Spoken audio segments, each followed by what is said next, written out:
Train coach factory செய்யற ஒரு இடம் மாதிரி. ஓகேவா? ஸோ இதுல வந்து இப்போ நம்ம வந்து ஒரு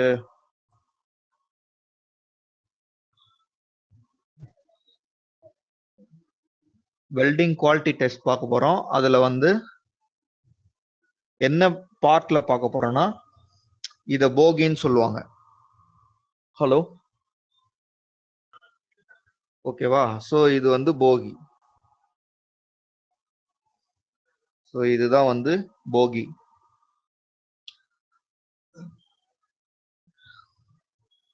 இது ரெண்டுத்துக்கும் டிஃபரெண்ட் இருக்கா? இந்த போகிங்கிறது வந்து அங்க பேக் சைட்ல வரும் ஒரு கார் நிக்காது, கார் சொல்லுவாங்க. அது மேல கேரியர் வரும். அதுல 2 போகி இருக்கு பாத்தியா? இந்த மாதிரி 2 செட் ஆஃப் போகி இருக்கும். அதுல வந்து இப்போ கோச் வைப்பாங்க, இல்ல லோட் கேரேஜ் வைப்பாங்க, இல்ல டேங்க் வைப்பாங்க, அந்த மாதிரி கேரேஜஸ். இதுல வந்து இந்த போகில இது ஆக்சல், வீல் ஆக்சல் சொல்லுவாங்க. 2 வீல் ஆக்சல் இருக்கும். அந்த சைடு இருக்கா, அந்த கேரேஜுக்கு பக்கத்துல அங்க பாருங்க, அந்த ஆக்சல் இருக்கா, அது 2 சேர்ந்தது தான் இந்த போகில இருக்கும். இப்போ இந்த போகிக்கும் இதுக்கும் வித்தியாசம் இருக்கா? இது ஃபார் ஒன்லி ஃபார் கோச்சஸ், இது ஃபார் இன்ஜினுக்கு. இது ரெண்டுத்துக்குமே பிரேக்கிங் சிஸ்டம் எல்லாமே மாறும். டிரைவிங் சிஸ்டம், பிரேக்கிங் சிஸ்டம் ரெண்டுமே மாறும். இதுல பாத்தீங்கன்னா உங்களுக்கு வந்து மோட்டர் அந்த மாதிரி எதுவுமே இருக்காது. இதுல வெறும் லோட் கேரிங் ஃபெசிலிட்டி, இந்த மாதிரி சஸ்பென்ஷன், இது மட்டும் தான் இருக்கும். இதோட சஸ்பென்ஷன் சிஸ்டமே இருக்கும், இதோட பிரேக்கிங் சிஸ்டம் டிஃப்ரெண்டா இருக்கும். ஏன்னா இது ஒரு இன்ஜினோட போகி. ஸோ என்னோட லெஃப்ட் சைட்ல பாக்குறோம்ல இன்ஜின், இந்த இன்ஜின் கீழே பாத்தீங்கன்னா தெரியும் சேம் போகி இங்க இருக்கா. அது அந்த காருன்னு சொல்ற அந்த கேரியரோட போகி அது, இது இன்ஜினோடது.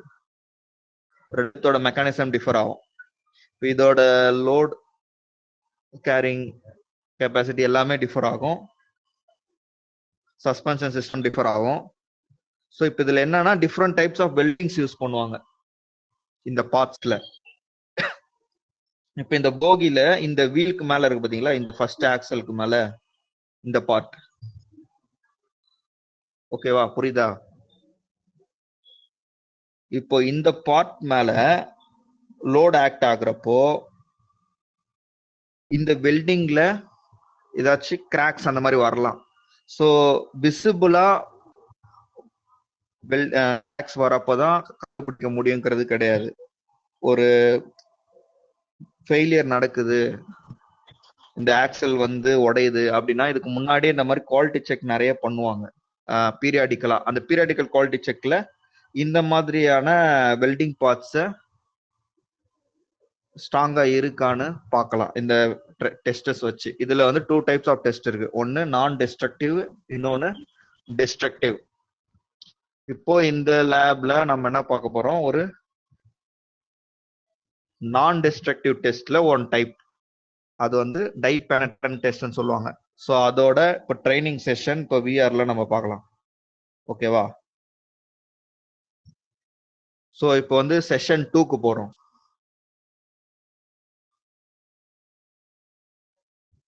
ஸோ 2ல பார்த்தீங்கன்னா இப்போ இந்த போகி மூவ் ஆகுதா, மூவ் ஆகி அந்த ஒர்க்கிங் ஸ்பேஸ்க்கு எடுத்துட்டு வந்துட்டு இப்போ அந்த போகியை லாக் பண்றோம். ஓகேவா? 5th ஸ்டேஜ்ல இந்த போகியை லாக் பண்ணிருக்கோம். இப்போ லாக் பண்ண உடனே இப்போ பாத்தீங்கன்னா இங்க காட்டுதுங்களா உங்களுக்கு நான் டெஸ்ட்ரக்டிவ் டெஸ்ட் அப்படின்னு. ஸோ நான் டெஸ்ட்ரக்டிவ் டெஸ்ட்ல பெனட்ரன்ட் டெஸ்ட் பண்ண போறோம் ஃபர்ஸ்ட். இதுல ரேடியன்ஸ் டெஸ்ட் அந்த மாதிரி நிறைய டைப்ஸ் இருக்கு. இப்போ டை பெனட்ரன்ட் டெஸ்ட் பண்ண போறோம்.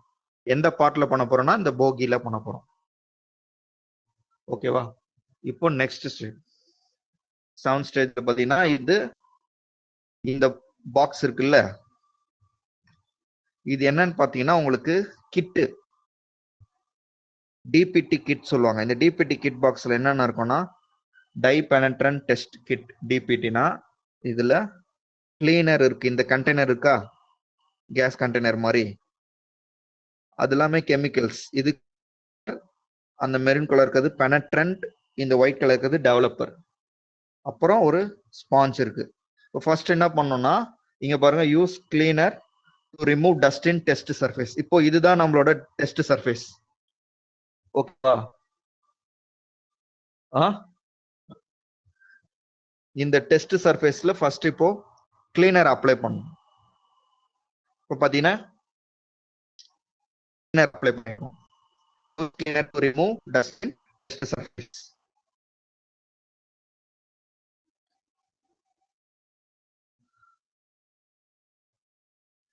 கிளீனர் அப்ளை பண்றோம். இப்போ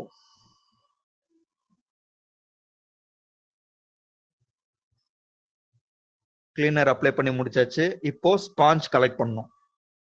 ஸ்பாஞ்ச் கலெக்ட் பண்ணி அந்த டெஸ்ட் சர்ஃபேஸ்ல கிளீனரை வச்சு டஸ்ட்டை ரிமூவ் பண்றோம். ஓகேவா? டஸ்ட் ரிமூவ் பண்ண உடனே இப்போ பெனட்ரென்ட் எடுப்போம். பெனட்ரென்ட் அப்ளை பண்றப்போ இந்த மெரூன் கலர் இருக்குல்ல, இந்த கலர்ஸ் ஆக்சுவலா என்ன ஆகும்னா, இந்த கெமிக்கல் இது ஏன் இந்த கலர்ல இருக்குன்னா, இது வைப்ரண்டா நமக்கு தெரியணும், அந்த கிராக்ஸ் எங்க இருக்கு நம்ம ஃபைண்ட் பண்றதுக்காக. இப்போ அந்த கண்ணுக்கு தெரியாத அந்த கிராக் அந்த பார்ட்ஸ்க்குள்ள இந்த பெனட்ரென்ட் வந்து அந்த போர்ஸ்ல போயிடும். ஸோ இப்போ வந்து use cleaner to remove excess penetrant. இப்போ கிராக் இல்லாத இடங்கள் நமக்கு தெரியாது, அதனால பொதுவா எல்லா இடத்துலயுமே அப்ளை பண்ணிருக்கோம். இப்போ இதுல எக்ஸஸா பெனட்ரென்ட் இருந்தா திரும்பிய ஸ்பாஞ்சஸ் கிளீனர் வச்சு கிளீன் பண்ணிடலாம். ஸ்பாஞ்ச் வச்சு ரிமூவ் பண்ணிட்டோம்னா இப்போ ரிமூவ் ஆயிடும். இப்போ அந்த போர்சஸ் வெல்டிங் கிராக்ஸ் ரொம்ப சின்னதா இருக்கிறதால நம்மளால இப்பவும் விசிபிளா அதை பார்க்க முடியாது. ஆனா நம்ம முன்னாடி அப்ளை பண்ண பெனட்ரென்ட் அந்த போர்ஸ்க்குள்ள போயிருக்கும். ஓகேவா? இப்போ after 10 minutes use developer an test surface. இதை ஏன் டெவலப்பர் சொல்றோம்னா, இந்த டெவலப்பர் கெமிக்கல் போ அந்த உள்ள போர்ஸ் போன பெனட்ரென்ட் கெமிக்கல் வந்து நமக்கு அந்த கிராக்ஸை டெவலப் பண்ணி விசிபிளா காட்டும். ஓகேவா? ஆஃப்டர் 10 minutes நம்ம டெவலப்பர் அப்ளை பண்றோம். அப்ளை பண்ண உடனே இங்க வந்து பாருங்க, தெரியுதுங்களா? அந்த டெவலப்பர் போய் அப்ளை ஆன உடனே பெனட்ரென்ட் இப்படி கிராக்க பெருசா விசிபிள் பண்ணி காட்டும். ஓகேவா? ஸோ இப்படிதான் we can find cracks and flaw in test surface. So இதை டை பெனட்ரென்ட் சொல்றாங்க, புரியுதா இப்போ? ஸோ இது வந்து ஒரு சிம்பிள் டெக்னிக். இது எங்கெங்கெல்லாம் வெல்டிங் பாயிண்ட்ஸ் இருக்கோ அங்க எல்லாமே இந்த மாதிரி இந்த டெஸ்ட்டை யூஸ் பண்ணி குவாலிட்டி டெஸ்ட் பண்ண முடியும். ஸோ இது இல்லாம நிறைய நான் டிஸ்ட்ரக்டிவ் டெஸ்ட் இருக்கு. டிஸ்ட்ரக்டிவ்